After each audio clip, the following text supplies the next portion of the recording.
थोड़ा विपरीत था, लेकिन महान स्वतंत्रता संग्राम सेनानी और यहाँ से विधायक भी रहे, सांसद भी रहे, समाज सेवा में समर्पित रहे और असली समाजवादी चौधरी श्री मुल्की राज सैनी जी, जिनकी मूर्ति के अनावरण के कार्यक्रम में मुझे 14 दिसंबर को आना था, उस समय नहीं आ पाया।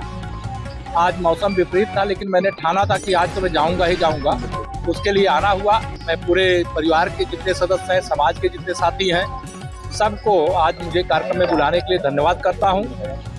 और आने वाले समय में कोई ऐसा दिन आएगा जब फिर आएंगे और हम सैनी जी के गांव में भी जाएंगे और वहां जाकर के फिर देखेंगे भी, और गांव की जो सड़क है उसको मुल्की राज सैनी जी के नाम से करेंगे और उसका चौड़ीकरण भी करेंगे। और दूसरा ये 5 या जरूर मैं 5 किलोमीटर कोई बात नहीं, 5 किलोमीटर हो चाहे जितने किलोमीटर हो।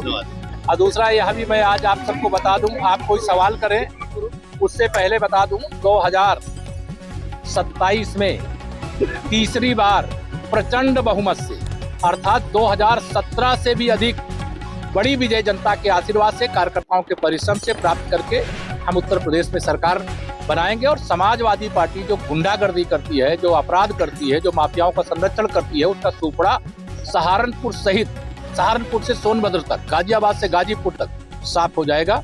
जनता इसके लिए तैयार है। कांग्रेस पार्टी ने जैसे आपने शुरू करा है प्रोग्राम, उसमें ये कहा है कि जहाँ पे बुलडोजर चलेगा वहाँ हम डट के खड़े हो जाएंगे। देखिए, कांग्रेस 140 साल की बूढ़ी हो गई और 140 साल पुरानी जो पार्टी है, जिस पार्टी ने देश की आज़ादी की लड़ाई लड़ी थी और उसने वंदे मातरम के टुकड़े कर दिए, वंदे मातरम के टुकड़े के बाद देश के टुकड़े हो गए। कांग्रेस का कोई राजनीतिक भविष्य नहीं बचा है। कांग्रेस मुद्दा विहीन पार्टी। माननीय नरेंद्र मोदी जी को सरकार में आने से रोकने के लिए दुष्प्रचार किया, अफवाह फैलाया, संविधान खत्म करने का झूठ बोला, आरक्षण खत्म करने का झूठ बोला, लेकिन फिर भी देश की जनता ने तीसरी बार मोदी सरकार बनाई और कांग्रेस का इतिहास के पन्नों में दर्ज होना सुनिश्चित है। कांग्रेस का कोई राजनीतिक भविष्य नहीं।